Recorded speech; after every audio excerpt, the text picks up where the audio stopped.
How you doing, folks? You're watching Onward with ONRIE Live, and I'm your host, ONRIE Compen.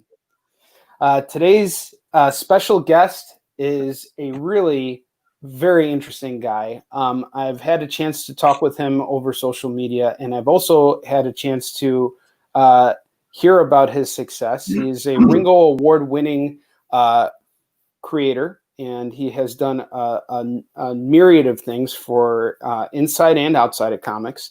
And he's going to tell us all about that right now. Everyone, I'd like you to welcome Adam Wallenta to the show. I wish we had an applause or something, but we're working on all that. Don't need that. How's it going, man? It's going good. It's going good. Just always busy. I never understand people who get bored or have boring, they're complaining about being bored. There's always something to do. So I agree with that. Now with the kids home 24/7 and it's so hard. It's so hard. I agree with you on that. With the kids, it's always hard. Do us a favor. Tell us who you are, what you do, and take the spotlight for a minute. My name is Adam Wallenta. I'm an illustrator and author. I currently have a graphic novel series that I create with my son called Punk Taco, which you can see behind me. We're working on volume 2 and 3. We just released the second printing of volume 1. In the past, I've worked for Marvel, DC as a colorist. I've illustrated books for numerous publishers, and that's what I do for a living. And I've been doing that for over 20 years now. That's awesome. So one thing I gotta say is I remember being at Baltimore Comic-Con in 2019, and over in Artist Alley, I saw you and your son on Sunday, right after you had won the Ringos. And I didn't have a chance to come up and say anything to you because I was having a really shitty weekend at that show. It was a really hard show for me, primarily because of the flow of traffic. And my business partner and I, we were really hoping our collectibles business would really take off. And we were having a really hard time just based on our location. Mm. And I didn't have a chance to just come up and say hi to you. And I really regretted doing that, not going up and talking to you. I think it shows what happens is we get into that grind. We're in that mode and we got to engage our audience. We got to do our thing. But I was just so goddamn impressed by the fact that you and your son made a comic together. And then you took that comic and you turned it into an award-winning series. Tell us all about, this journey, this amazing journey. Yeah, well, I've been making comic books all my life, from the time I was his age. I've been writing stories and drawing pictures all the way till now. And I have worked for Marvel and DC and other publishers, but I've always been independent by nature and I've always worked on my own projects. I didn't want to just work on other people's properties, so I always believed in, my own ideas. And, for many years, I had a company called American Mule Entertainment. I published, numerous books. Nothing really took off. We've had success. The grind for being an independent publisher. It could be very difficult, but never give up. And worked on numerous things like the Public Enemy comic book series. And then, like I said, the grind could be really hard. So I didn't give up, but I did take some time off. Got married, had a family, and worked on numerous freelance projects. But I was actually involved. I was working on another graphic novel, an original character that I created. It's over 200 pages, and I was just about to start inking it. It's all penciled. And I was hanging out with my son, who was 5 at the time, and we were just talking about ideas. And I had this name, Punk Taco, in my head. And I had told it to him because I had no idea what I was going to do with it. Would it be a children's book or a comic? And he loved the name, and he started laughing, and he started coming up with ideas, and we started writing a story together and drawing pictures of the characters. And from there, I put together a pitch, and I sent it to a couple other publishers, and nobody was getting back to me. And I knew at that time, creating with my son, like I wanted to capture that moment in time, and I didn't want to wait. I could have waited and kept pushing it to other publishers, and maybe it would take 2 or 3 years to see the light of day in print. But I wanted to get it done, so I knew that I had to stick to my roots and go the independent route. And we came up with a story. We had a budget of what we could afford to print, how many we could print. So we based the story, kind of around, what our resources were. And we put it together and we went on Kickstarter first, and we got a lot of supporters to fund it, at the minimum. It wasn't a huge success at first, but we got it enough to get it printed. And at the same time, I was working with or talking to Diamond, who has been distributing my books for 20 years. And just as the book was in the printing process, they rejected it. And I was kind of counting on that distribution, right?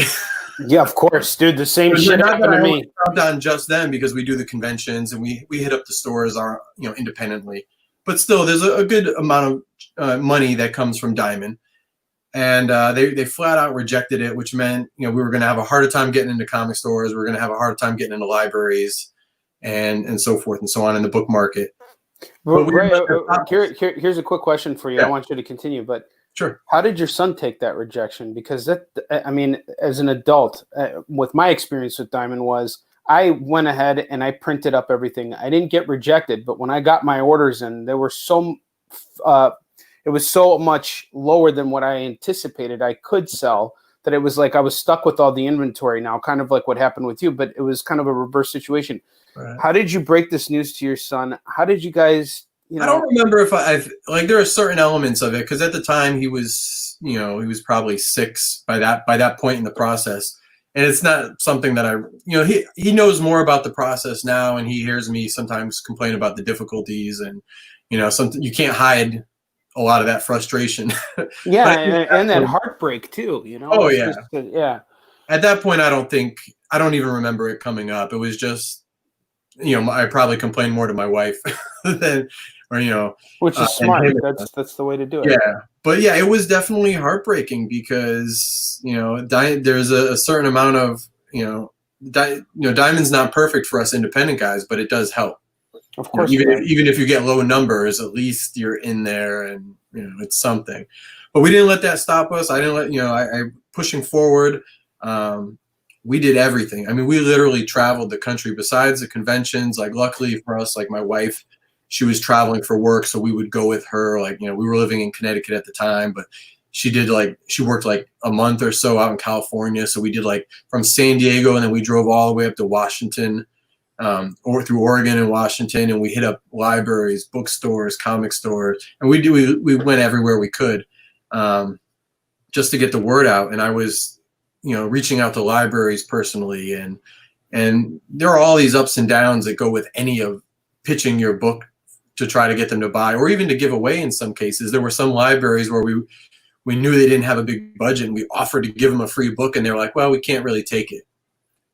And you're like shocked, because you would think that they would want it, but we kind of figured out why they wouldn't take it. And, it's not a personal attack. It's more of a precautionary because they don't know the book. And, I can't imagine a book like Punk Taco would offend anybody other than people who don't like tacos. Well, my wife kind of rationalized it later on after she, because it was definitely hard getting those library rejections, and because someone could put like Nazi propaganda in a book, they don't know until they read it or it's reviewed, professionally. Like, they don't know what's in it, and that's fair. But yeah, so we went everywhere and did that. Did all the conventions. We submitted to the Eisners, of course. I mean, this is all stuff I did on my own. Not so much because it's a promotional tool. As you know, it's like, of course it is. You get one of those medallions, it's like you slap that shit on the cover of your book, and that's it. I was thinking about that. You mentioned the Eisners, and I wanted to share something with you about that. I remember my experience submitting to the Eisners back in 2013. And I had, sent our first trade in to be considered. And when I saw the books that got picked out, I was so upset that they didn't even consider it. And it was all just creators that had been there already and had, have been shuffled through the system. And of course I took it personally. I remember it was the most depressing day of my life. It was raining. I had just put on like 10 pounds. And when I found out this news, I had just gotten like chili cheese Fritos, and I was just eating them, and it was like one of those shameful moments, you know what I mean? Yeah. And it is heartbreaking. It is seriously heartbreaking to put yourself out there like that, especially. You got a beautiful looking book, man. I believe I backed your Kickstarter, and if I didn't, I definitely want to pick up your book. I'm just so impressed with the fact that you've gotten it so far. But the Eisner was tough. We were, like it's weird to say because I think everybody wants the accolades. They may say they don't when they don't get them. It's like a self-defense thing, right? Hell yeah, it is. Everybody wants to fucking win. Right. You don't let that stop you if you don't get it. You keep going. But, who doesn't, what comic book creator wouldn't be ecstatic over an Eisner? I feel the same way about Ringo's, Adam. I think it's it's the equivalent of the Harvey.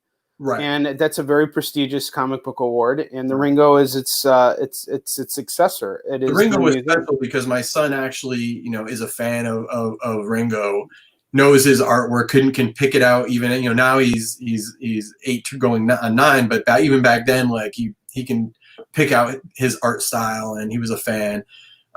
So that was a really special moment. And the Ringo was tough because, like you said, it's hard not to get a little jealous when you see the other nominees, and not to I don't bash the other nominees, but you're like, oh, like my book compares. I'm just as good, and it almost feels like they didn't even consider it. Like you just got shuffled off to the side because they, in their minds, had an idea. And anybody who says there were a couple of books in there that I don't even think were really during the year that we submitted. They weren't even really graphic novels. They were more like children's books. And I'm not aware of the process of like how they judge. And then there was one that had taco in it. So when I saw like my when the announcements are made of who the nominees are, I just see like taco is the first. I'm like, wow. So that was a bummer. But we submitted to the Ringos and we got nominated. And that was like, usually when first we got nominated for the Kids Comics Award, which is based out of the Ann Arbor Comics Arts Festival. And that was an amazing experience because we got nominated and I didn't tell him, like, I was kind of cool about it. And then like I put it up on the computer and I said, oh, check out the nominees, and I kind of filmed him, like his surprise reaction when he saw that we were one of the nominees. But then like only kids can vote on the final process for the winner. So it was just all kids voting for us, and that was really special. And we won that award on Father's Day. So what a proud moment. Well, the second day the convention was on a Sunday, and that was Father's Day, and like Wendy and Richard Pinney were there, and Ben Hatke, and like Judd Winnick, who does Hilo, like all these like amazing graphic novel creators. And I was a huge ElfQuest fan. They're part of the reason why, like, I'm a diehard independent guy. So to have them there, and like after the award, like they came up and bought the book, like we signed and took a picture with them. And I was like, I had never met them. I've seen them at conventions, but I never met them. So that was a big deal. And then we got nominated for the Ringo. And when it popped up on my phone, I was like, I couldn't even like keep my cool. Even the nomination itself that's a huge victory. Yeah. Well, because one, we were independent, and at that time we had no distribution, no agent, no public, we were the publisher. And we're going up against, I forget who the other nominees, but they were like first, second books. These are books that sell like 7,000 and not only that, but have a lot of influence over how these books are right. are and we're a huge first, second fan like of the publisher and all. Sure. Like they put out beautiful books, and one of the best compliments I got at Baltimore was I was talking to another artist who publishes with First Second, and he was, I told him that I approached them, and they were like, well, you need an agent really to get in your foot in the door, and I didn't have an agent, so but he was like, dude, you made a First Second book. It's a hardcover, it's 8x12, and like, it's I'm very proud of it. And I was like, well, thank you. Because they're definitely an inspiration for the level of quality that we put into the book. So yeah, Go ahead. You know, there's something I wanted to say to you too. Speaking of your pride, I remember Thanksgiving weekend last year, which is when I remember talking to you the first time I actually said, okay, fuck it. I miss talking to this guy at Baltimore. I'm just going to message him. And what prompted that message was a Facebook post that I saw that it really genuinely inspired me. You had mentioned that you had never won anything before and that this victory was just so huge for you. Yeah. And for me, I've never won anything either. You know, it's like I go to conventions and I sell through my books and everything, but that's not really like winning. That's not everybody acknowledging like, hey, you did something that's truly the best of the best. You know, like, okay, great. I'm good at selling shit. You know, that's cool.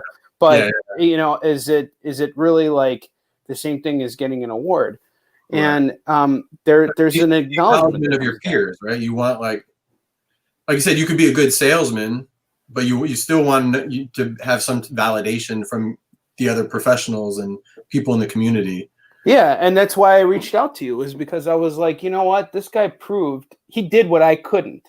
Right. And I was genuinely impressed. And what I was even more touched by is you did it with your kid.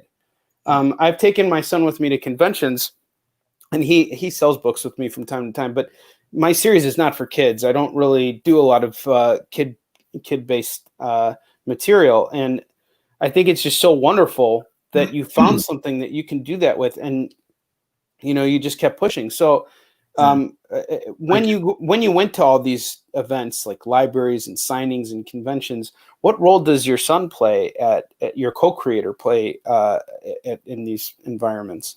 Yeah, he comes with me almost all the time. I guess there's been a couple conventions where he can't make it. And he's still young, so he still has that, he only has so much attention span, and he's actually really amazing, but he's also shy at times. Of course he is, yeah. So like it is difficult at times, making the eye contact and talking to strangers all the time. And I feel bad sometimes. I put him in that situation and he kind of has, he doesn't have to, but like he feels like he has to perform and it's hard for him at times. But once he warms up, he gets into it and he seems to enjoy himself. But then he'll have moments where he's like, I just want to walk around and buy stuff and look at all the other cool stuff. And and he's proud of the book, but also like it's still his and dad's book, so it's not as cool as seeing someone like he looks elsewhere and is like, that's even cooler than ours, like. So he's a kid, so that's kind of where I think it happens to even us too. I mean, you always look at something, you're like, fuck, why didn't I think of that? That is awesome. Like that is some cool shit right there. Awesome. Like, he loves Baltimore, so like he sells his own artwork, he does sketches, and he'll start out shy, and then like someone will pay him like $2, $3 to do a sketch, and then he starts warming up, and then he gets into it, and he takes pictures with people, and he really loves that convention. He doesn't like New York; it's too overwhelming for him. And then there's some other ones like Terrificon and Comic-Con in Connecticut. He really liked those. The library visits, I tend to do more of the talking because it's more of like a sales pitch, and there've been a couple of rejections from libraries where he's like, why are they? He doesn't understand like why they're rejecting taking a free book or supporting it. So that's difficult for him at times. But yeah, going back, like when we first started, talking about doing more adult material, I've always done more adult material as well. And I was in the middle of this big graphic novel, and I just put that on the shelf because, like I was saying, I knew like this was a moment of time. He's only going to be young once. And I wanted to spend that time with him because as a comic book creator, you create in isolation so much. It's time away from your family, time away from your friends. So I was like, well, if I could bring him into this and create with my son, like, then that's more time we're spending together. He's, taking interest in it as far as, the business side, going to the conventions as well as creating. So that book is literally still in the portfolios. I've actually started to scan all the pages in finally, because I figure once we're done with Punk Taco 3, I may go back to that project and see where it goes. But yeah, the kids stuff is fun. I really enjoy it. And there's not a lot of it. So when you talk to people at conventions and they have families and they're like, oh, this is something different. So we've been, it's kind of creating a little lane for ourselves, and or joining a lane that other people have kind of paved the way for. So it's been a lot of fun. No, Going back to conventions though, real quick, it's like anytime that I'm able to sneak away from my table and I've gone over to yours, you've always been with customers and I didn't want to interrupt. Oh, okay. So yeah, you've been in that kind of the same situation. You're one of the few guys where it's like me, like every sale counts, right? So you can't sneak away from the table all that often, because you don't know if it's a literary agent or someone else or another publisher or just a customer or someone that already bought the book that wants to say thank you. You just never know. And I can't afford to walk around the convention for an hour and possibly miss one of those, connections with a fan or an opportunity from, someone in business. So I live for that. I mean, yeah. I love the engagement. The one thing I always dread at conventions is having to leave my table, especially at the end of the day, because it's just like, right. Towards the end of the day, it's like you're always hitting this groove, and it depends, of course. There's some shows that like when they're dead or they're just so long and you're so exhausted. Like New York is a great example. But even then, like you could be 2 hours with no sale, and you're like, all right, it's going to change. I'm not going to leave now, because the second I walk away, 5 people are going to walk by or something. Oh no, it never lasts. It never lasts 2 hours for me, because I will literally break my foot off in someone's ass. Yeah. But I've had moments. I have. I don't know if I've had 2 hours, but I've had. It can happen. Long periods of time. It can happen. It can happen. It can. I think at C2E2 that I went. The longest I know for a fact, like recorded time that I've ever gone without a sale is about 45 minutes, which is feels like a long time. And that's not for a lack of pitching. That's just me getting straight rejections for 45 minutes. Yeah. And you know what was, I'm sorry. Go ahead. Yeah. I was at, C2E2, that was the last show I did. Not my favorite show, but this year was good. Mm-hmm. Certainly not what I want to leave 2020 on as my final note, which is why I'm looking forward to going to Tampa in a couple weeks. But, here I am at C2E2, and Friday I got rejected for the first 45 minutes, and I sold X amount of books. Saturday comes, and I kid you not, I was pitching a no-hitter. The first 10 people I pitched all bought books, but then by the end of the day, I sold the same number of books on Saturday that I did on Friday. I don't know how it happened. And then I thought to myself, did I calculate everything right? But then I looked at the inventory I had, and I'm like, you know what? It's correct. Sometimes there are just these flukes. But one thing I learned to do that has helped out tremendously, and I think I attribute this more to doing bad shows and doing good ones. You don't learn anything at good shows because you're too busy. You're just going through the motions, like New York Comic Con.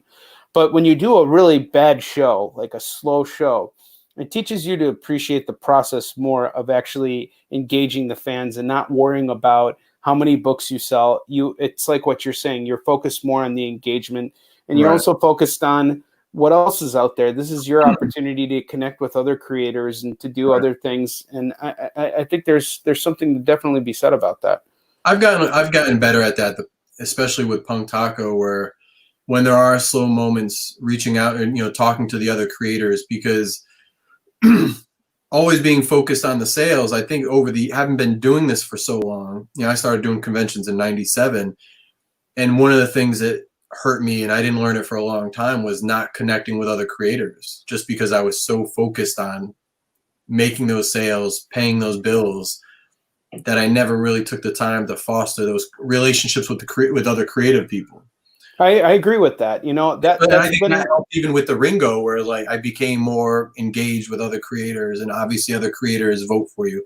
Not that I know like a lot of people personally, but I think it definitely helped reaching out and introducing myself to more people, other than just being behind the table all the time.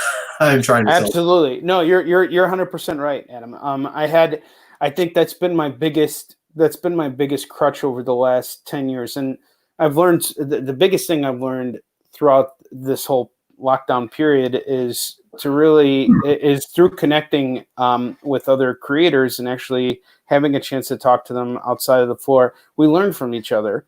but we also connect with one another. And it's just something like when you're working, you're tired at the end of the day. You know, you want to, and especially with you got a kid. Yeah. He doesn't, you know, by the end of the day, he wants to go and do other things. And it's a lot of conventions. I mean, now they're like 10-hour days. I mean, they're long days. It's at night, and you're like, I got to get my kid fed and in bed. And I'm tired too, because I very rarely sit.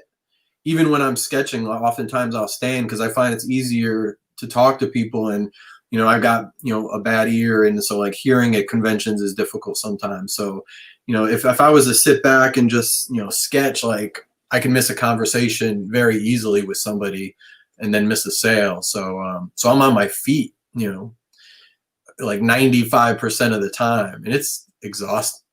It really is. It truly is. So taking this outside of the convention front, you're self-publishing this. Mm-hmm.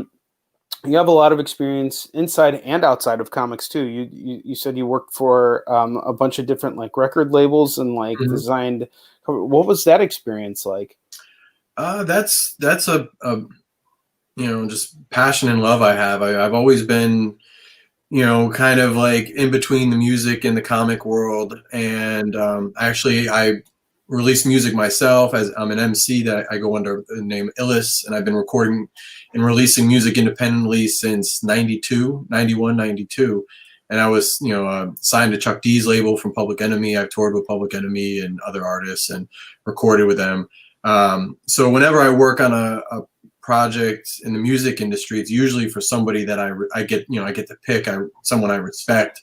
And, you know, I know that there's, you know, something that I'm going to enjoy personally, whether it's something for Public Enemy or any of the other artists I work for. I don't usually take on projects for artists I don't respect.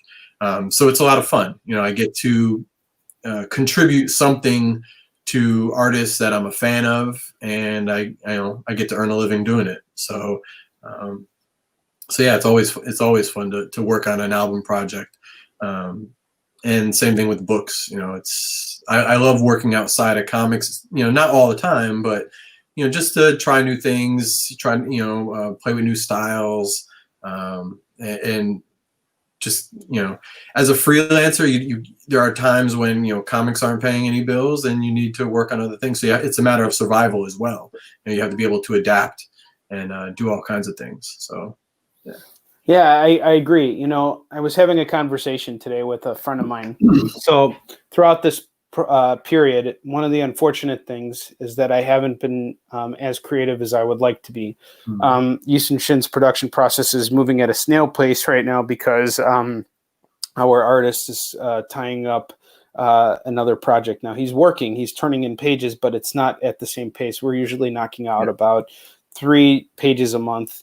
And right now we're maybe getting 1, maybe 2 if we're lucky.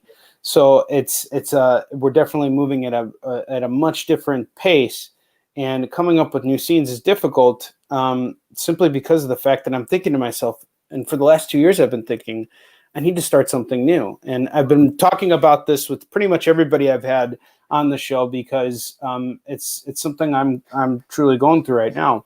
And I had this story that I abandoned prior to working on Yushin Shin. I was working very intently on it. I did a lot of research, and then I suddenly just stopped it because I was fixated on what I was doing here, and I saw more potential with it. And what I was going for was, I guess you could call it a superhero story, but it was kind of grounded in some form of reality. And what was kind of cool about it was how much of it mirrors what's going on now. And I want to go back and revisit it, but there are just so many things, so many obstacles in my path that I have a really hard time breaking through. And it's not that I'm like intimidated to actually like work on it. It's just that I'm thinking to myself, you know, I got to put, and you'll understand this, you got to put your money into this, your own money into a project. And you got to not only put your own money into it, you got to hope it's going to go somewhere. And I'm all about, you know, doing projects that I really care about, because for me, it's, if I don't care about it, I'm not going to be able to sell it. But and you're going to do it for a long time. You know, exactly. whether it's a music, like if you write a song, you have to like the song because you have to perform it for maybe the rest of your life. You know, Exactly. You know, and if it's a book, you know, if you're lucky, you get to keep reprinting it and pushing it. So you have to be proud of it. Yeah. You have to enjoy it on some level, because if you don't, then you just be bitter, you know?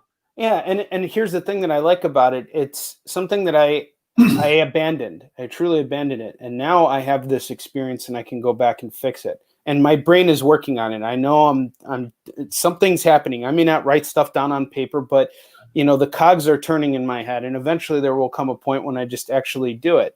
But the thing I'm always having a hard time thinking about is the commercial success of it.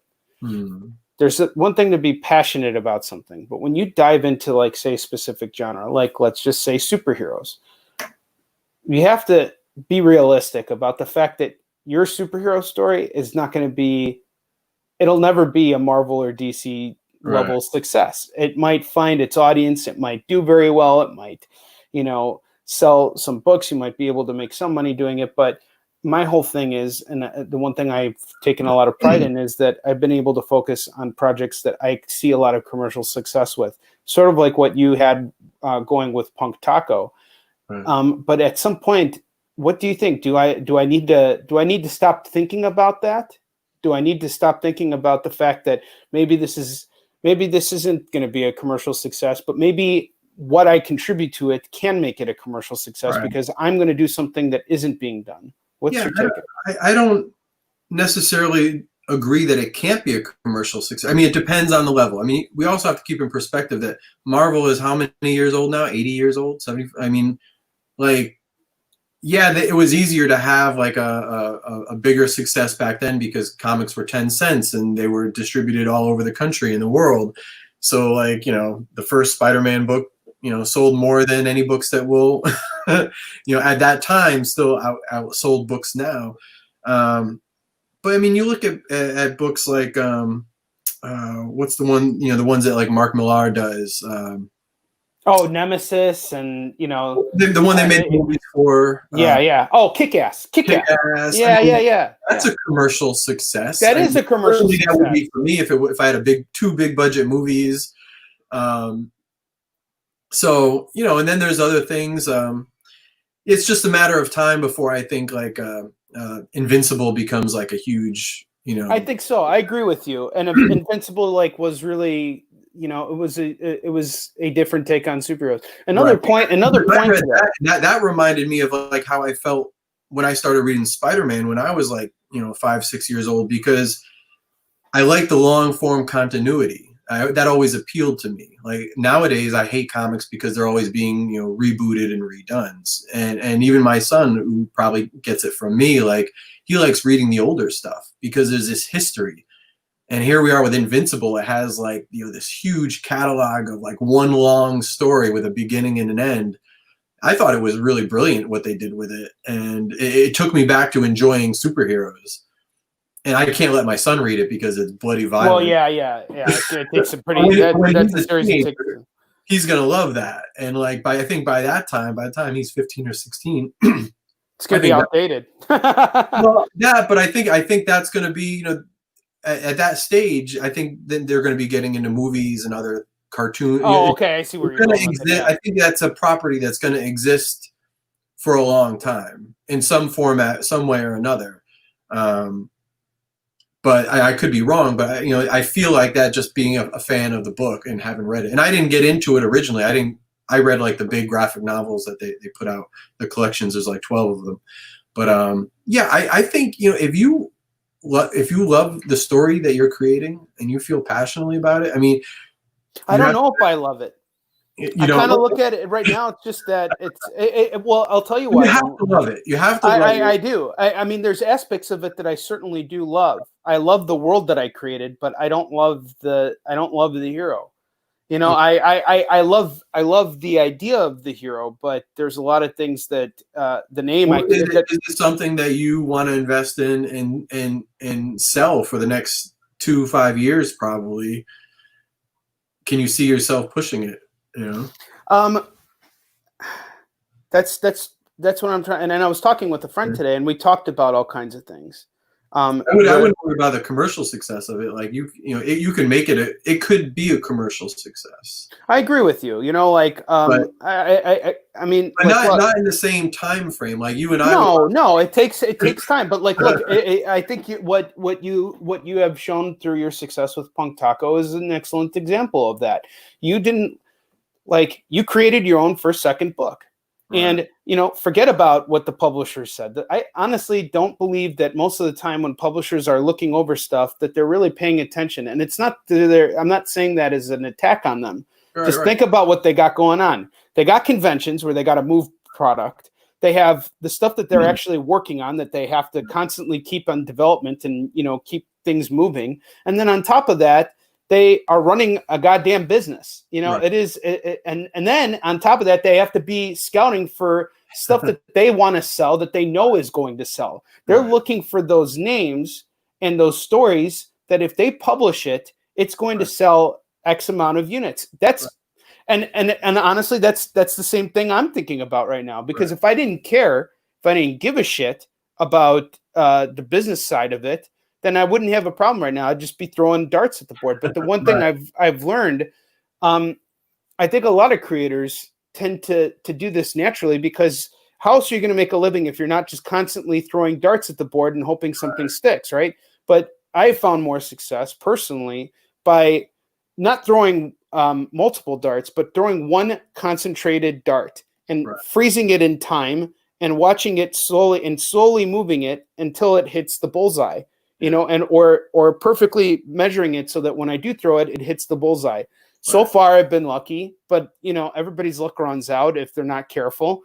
And if you lose that mindset, and here's another thing, it's a story that's outside of my realm. I've done horror. I worked on Tales from the Crypt. I've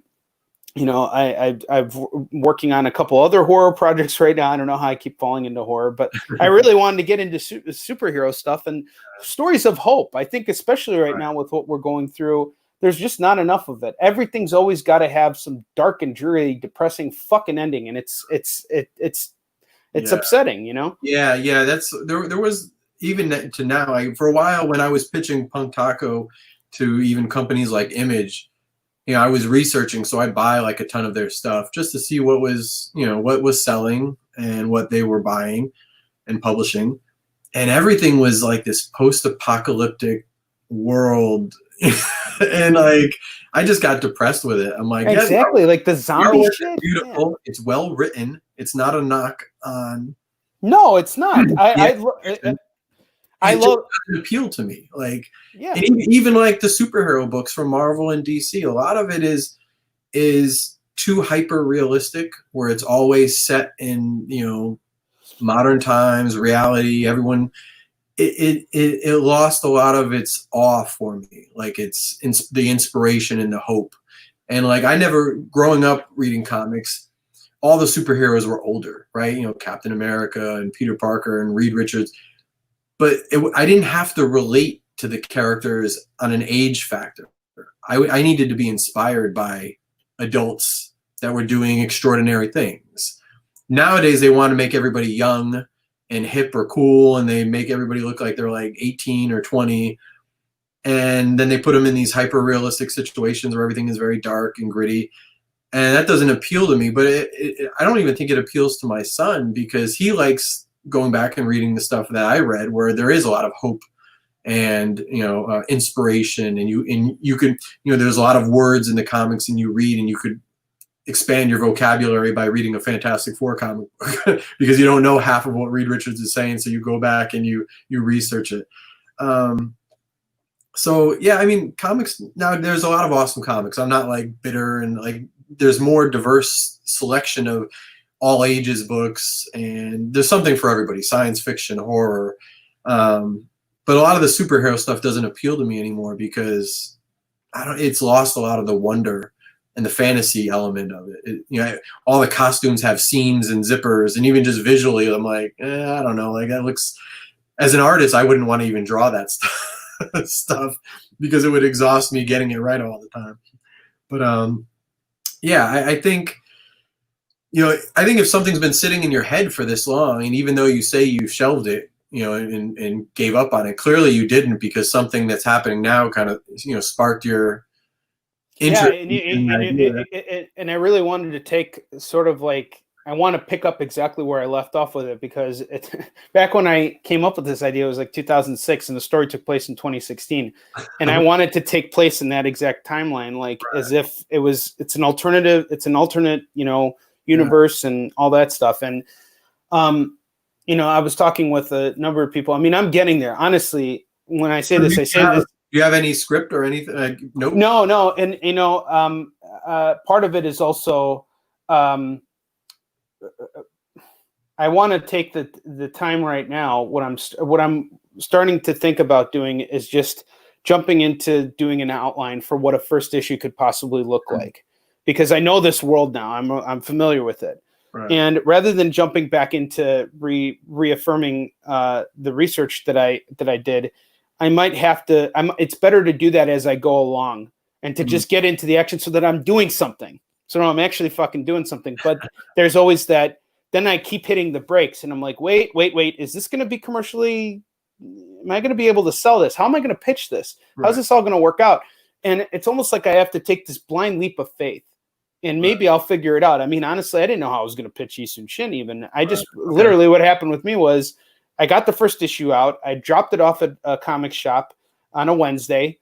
I left. I came back the next Wednesday and saw no books had sold. And I'm like, what the hell's going on? I came in on a Saturday. I grabbed an issue and I just started talking to people. I'm like, hey, this is the book. It's about this, this, and this. And boom, I sold, all the books, and that was it. It's not like I had to really think about my pitch. What's my pitch going to be? I didn't calculate it. I didn't write it up in advance. There was nothing going on. I just talked to random people who I felt should be reading it. And when you believe in what you're doing, I think that's what happens. Sort of like how sort of how you got everything going with your Ringo Award. Like, how would people know about it? You just had to constantly put it in their face and get them. Definitely going back to you're talking about the dartboard and throwing darts. I mean, there's a fine balance, because we've all thrown all the darts, and you have the misses and the hits. But like you said, I agree. Like, there's something about that one dart when you plan.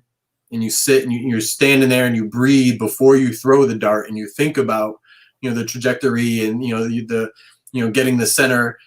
And if you spend more time planning, you tend to be more successful, right? You plan out your pitch and all this stuff. But at the same time, if you overthink things, then you don't get anything done, right? Like, because you spend too much time in your own head. You spend too much time thinking about the business. And so I'm not always successful at it, but I try to like jump into things and do it. And it doesn't, if it's not perfect, I've learned or I'm trying to learn to let it go. Like, not everything has to be perfect, because most people don't care about perfection. They don't see it anyways. I just said that this morning. So I've been doing this push-up challenge for the last 20. Today was day 19 for me. So tomorrow's 20, and it's like 25 days. Cool. And my push-ups suck. I'm not a fucking push-up expert. I got everybody going in like, put your elbows in and, stop being a bitch and, go all the way down and do this and that. Yeah. And, I keep thinking about it. Here's what happens after I do the push-ups. I fucking feel it in my chest. I see an actual difference in my body after having done push-ups and recording myself doing it every day over the last 20 days. I've seen an actual difference regardless of anything. And of course, doing something is always better than doing nothing. That's that's my take on keeping yourself, healthy is, you always think to yourself, well, I don't feel like working out today. All right. So don't work out, but do something, maybe go for a walk, maybe and if I could just apply that same thinking to comics, and honestly, I mean this very sincerely, just having this talk with you, because I'm in this situation, and because I know that there are many people who are going to be watching this episode, and who might even be watching this episode now, are going through the same thing, and would be asking you these questions anyway. Like, if I had all the answers, we wouldn't have anything to talk about. Right. But the one thing I got to say too is I just admire it so much how all of my guests just come out there and just do what they love and what they believe in. Like Alton Simpson, who I keep bringing up because he is just such a great guy, my comic book brother.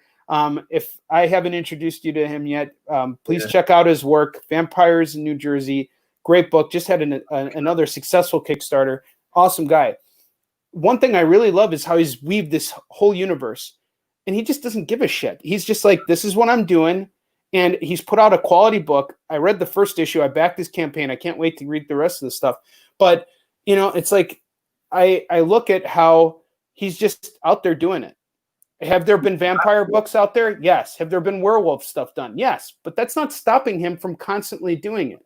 I mean, that even goes back to talking about commercial success comparing to the things that are out there. Like, you know, the same thing with, you know, when Marvel started doing superheroes. I mean, DC, I mean, there was always superhero stuff, but that didn't stop them from creating more stuff and creating. And a lot of it is throwing darts at the dartboard. Who would have thought that like Rocket Raccoon would be in a major? Oh man, exactly, yeah. Or Wolverine, Wolverine too. My like Bill Mantlo created, like, you know, like there's just some really wacky stuff. Or even Groot. I mean, Groot wasn't even like a real character. Like now it's action figures and on T-shirts, and you know, 5-year-olds know who he is. You know, 80 years later, there's something, you know, about planning and trying to be smart, especially being independent guys, because we only have so many resources, can only invest so much money.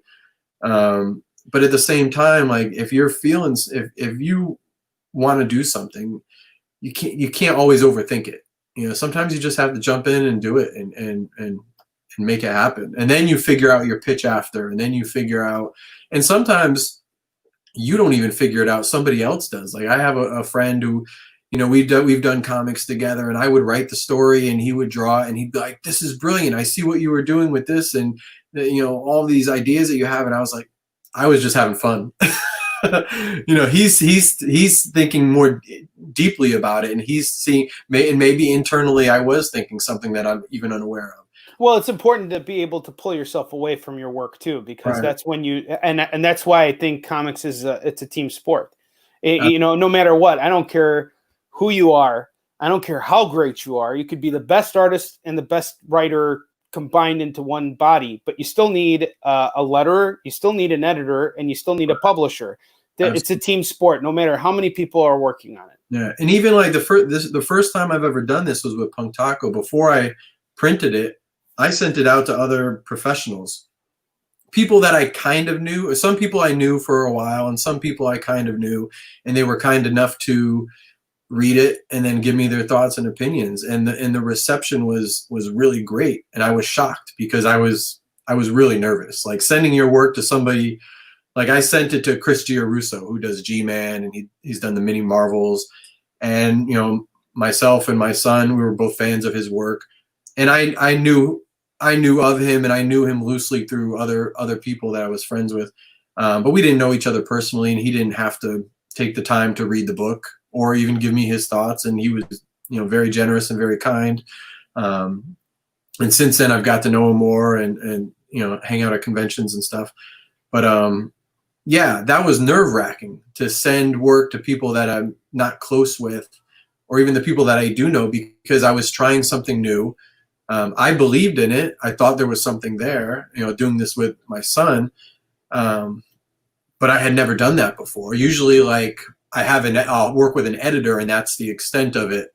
Or, you know, if it's a collaboration with another artist, then they see it. But like, as far as other creators just reading it, just to read it, I've never done that before. So that was a huge, you know, eye-opening experience. Like, oh, like people will, you know, read it, take the time, and you know, get good feedback. And so that's, I mean, I don't know if you've ever done that with your previous books, but even with this new idea, like maybe, you know. Well, I did. I mean, I have a version of it that came out. It was my first comic, and and I actually did a good job of selling it. I remember at my first convention, I sold like 150 copies of it or something like that. But I was just really unhappy with the work.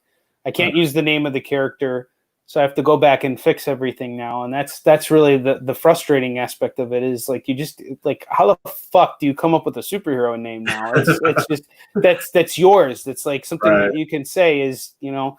And I don't see him, and that's the thing too. I say superhero because I think any hero in kind of like that fictional environment is super, because anybody who can do things that most people can't is super. So it's like, you know, yeah, it's superhero, but it's not Superman. It's grounded.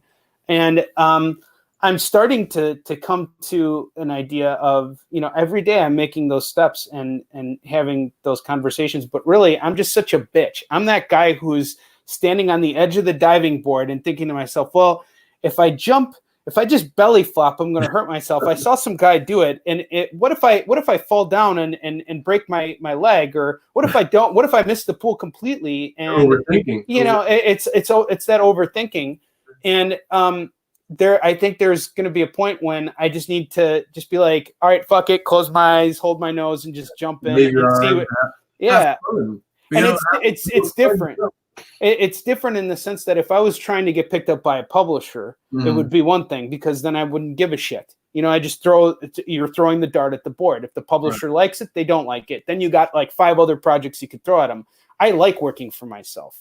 I like being able to be at conventions. I plan on being at conventions as long as I can. As long as I can do shows, I plan on doing it, because I like that interaction. I love that 95% of the sales that I've made, I know my customers. I have shook their hands. I have made eye contact with them. I know their names. You know, and of course you can't remember everybody, you know, because over time you just do so many of these shows. But when you see those people who are going to be coming back and they're on board for good, you want to give them something new. You want to show them that you're willing to experiment. You're willing to step outside of your comfort zone.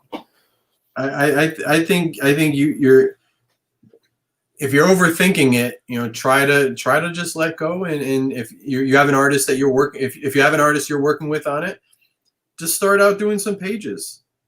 Like even with you know, other projects that I've done, you know, if I'll write a loose script. I kind of work more from the Marvel plot, you know, style. So I'll write the plot and the panels, and then I'll do a little bit of script, and then I'll do the finished script after it's all drawn. But there have been times when, well, I don't, you know, this page doesn't work, and we rewrite it and draw it, you know, redo it, and you know, it takes time, and maybe you just have to, you know, see it come to life in a new format. I know you did it in the past, but you know, start bringing it to life. You know, sketches and you know. I've been doing that, and you know what I was actually picking up. I haven't actually had a chance to read it because every time I sit down, my kid sits down next to me and he's like, "Hey, Dad, check out what I did on Minecraft," and then all of a sudden my internet connection doesn't work and I can't. I was reading Bill Sienkiewicz's Moon Knight, which. My buddy Ted Sikora, I bought a bunch of the books like at a show, and I bought them for my collection to sell because I flip comics, and I think I've sold like a number of them already. I never read them, but I just know that they're really hot. You know, like people love Sienkiewicz's work, and I never actually sat down and read it. And I just don't get Moon Knight. He doesn't make any sense to me. He's like, hey, I'm 3 different people in one head, and they're all these personalities. And it's not saying that the character can't be done right or well for that matter, but there's something about I love Sienkiewicz's artwork in general, and I like it with this. I'm trying to get more acquainted with it on this book, and I don't have an artist attached. I don't have really a direct vision, but I think for me, the way I always look at comics is that they should be bold and colorful.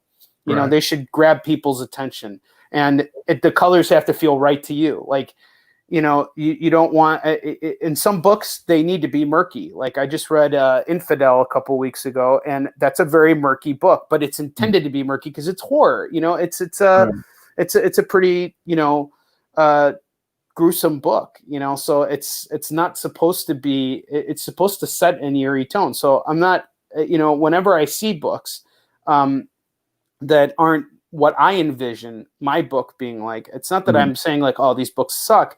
I think you can absolutely take things from them. But like, and one of my favorite books that I'm reading right now, I just read the first issue of it and enjoyed it. Strange Adventures, the one that Tom King and Mitch Garrett's put out.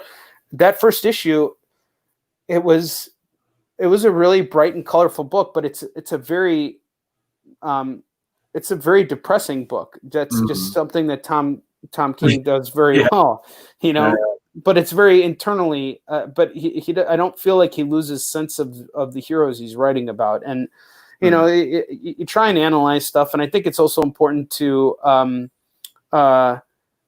you know, pay attention to like what's going out there, what people are reading. You know, it's important to go to the comic shop and buy comics and read them. Yeah, that's why I was picking up all those image books for a long time, all different things. And like I said, you know, a lot of them were great. You know, I was a fan of a lot of different, you know, I was becoming aware of all these books and all these different creators that I was unfamiliar with because I hadn't been buying comics for a while. And but then as you know, the months went on, I was like, all right, well, I'm going to drop this one because it just doesn't make me feel good. It's a good book, but you know, like you only have so much time in your life to read as a parent, and I don't want to be depressed the whole time when I'm reading.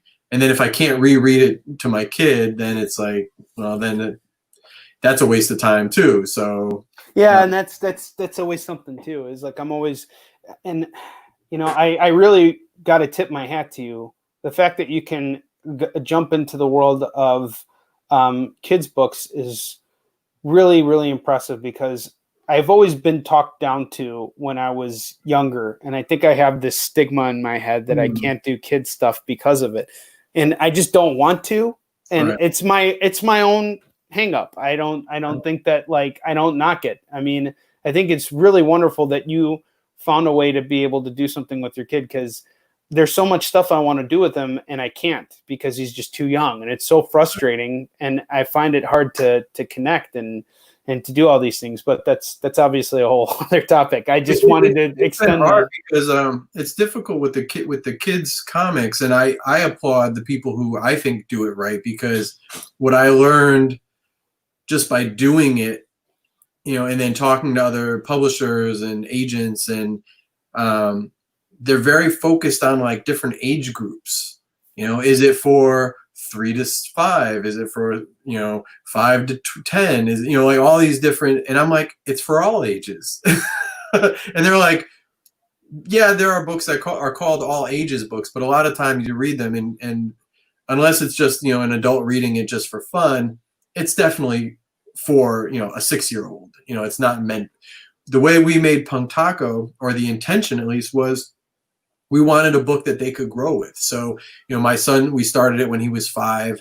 It came out, he was 6.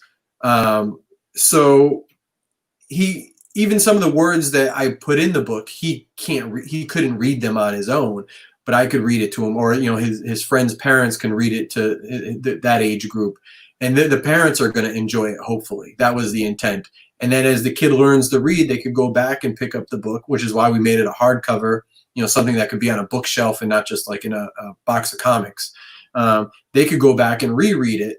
And even, you know, there's stuff in there that, you know, a 5 or 6-year-old isn't going to get. And then, but as they become, you know, 8, 10 years old, they're going to be like, oh, okay, this is what they're talking about, or I could connect to this feeling. And then the adults are going to, it's like the old Bugs Bunny cartoons. The adults are going to be like, oh, I see what they were doing. Yeah. And I think that's the most brilliant stuff, is like Shrek, you know, right. Yeah. Shrek. I was a senior in high school and I went and saw it with my mom, you know, like, but I enjoyed it. I actually really liked it. And we're coming to the end of the episode, but I do have one last question for you. Sure. You got to tell me, what was your son's reaction when he saw those hardcover books for the first time and knew that it was something that he had worked on? Oh, his face lit up. So I actually went to pick him up at school, and I had the book right waiting for when he walked out, and he was like, you know, and he grabbed it and he's like, whoa, and he just kind of like stares at it, you know, all the way home in the car and everything. And he was really excited. And, did he bring it to school the next day to show everybody? That goes back to, I think sometimes he was embarrassed, like, because it's like we did this thing, and like he's not the type to go in and say like, I did this. Yeah, sure. Like his teachers supported it, and other kids in the class that we knew supported it, but he's never been like, you know, getting him to wear a Punk Taco t-shirt at school is kind of like pulling teeth. He's like, no, it makes sense. You know, he's humble. It sounds like a very humble, and it sounds like you're doing a fantastic job of raising him and setting him a good example. I can't wait to see where he's going to be when he's our age, and Still working in, hopefully still working in comics and doing something creative. I don't push it. You know, he wants to be an adventurer right now, so he's thinking more like Indiana Jones. Yeah, sure. We all come across. I remember when I was in 7th grade, I wanted to be a cop. Right. Everything changed because I was a big Die Hard fan. But that's how it goes. Adam, thank you so much for coming on the show. I appreciate it so much. We got a link to your website in the comments section. Folks, if you're interested, go to www.punktaco.com. Buy Adam's book today. And Adam, I'm going to give you a chance to give us one last shout out. Tell us where we can find you. Let's get some people following you wherever you want to send them. Facebook, Instagram, it's all Adam Wallenta. So whether it's Twitter or Facebook, it's Adam Wallenta, or Instagram rather. And punktaco.com, and then I have a personal website, adamwallenta.com, where it has my other music industry work and other books that I've worked on. So check that out. Definitely hit me up on Twitter. I actually like to use social media to socialize and communicate. So touch base and let me know what you think about the book if you get it. And if you only shop on Amazon, Punk Taco's on there as well. If you're a retail store, touch base. We can get you the books. And thank you to everybody that's watched the show and that participates. And appreciate you guys checking us out. Adam, I will reach out to you again in the future when I have some progress, because I definitely want to pick your brain and see what you think about what I come up with. Thank you again for coming on the show. Even if you want me to read something, let me know. Will do, man. I will absolutely reach out to you. And next time we have to see each other in person. Yes, absolutely. We're gonna have to grab some drinks and dinner one night. I look forward to that, and it'll happen sooner than we think. I hope so. Yes, sir. Okay, take care. Be safe and be healthy. Take care. Thank you. What a great episode. I really like talking with creators, and honestly, everyone who has been a guest on the show has taught me so much, and I'm continuing to learn, and I hope that it's helping you guys too with your own creative endeavors. It's important to learn from each other, and no matter how well established you are, there's always something more to learn. Tim Seeley said this to me one time at a bar on a drink and draw. He said, you don't break into comics, you're always breaking into comics. And I think that's true. It's not like you get to this point and you say, all right, I've done it. You always have to keep yourself fresh. If you think that you're going to get on, even on a mainstream book like Captain America, if you think you're going to just jump on that book and write it forever just because you're a great writer, and you think you're a great writer, that's not enough. You have to constantly come up with ideas. You have to constantly be out there thinking about what is going to make people really identify this character, what's going to make them want to read more books, what's going to help sell it. That commercial success thing should always be on everybody's mind. And once you can check all those things off, which happens at your own pace, maybe you can't, maybe I can't right now. Maybe I just literally have to do what Adam is saying, stop being a bitch and just nosedive into this and see what happens. And I'm going to try it. And if I fail, well then, hey, that's the lesson learned. All right, folks, I will see you guys in a week. I'm going to be taking a week off to do some planning because I have a convention coming up in 4 weeks, and I will be back next week. I got guests coming on that you're going to definitely enjoy talking or hearing from and learning from, as will I. And I will see you guys then. I'm actually off right now because today's my mother's birthday, and I'm off to celebrate. So I will see you guys in a week. I look forward to that time. And until that time comes, onward to victory. Oh, and click the subscribe button. Subscribe.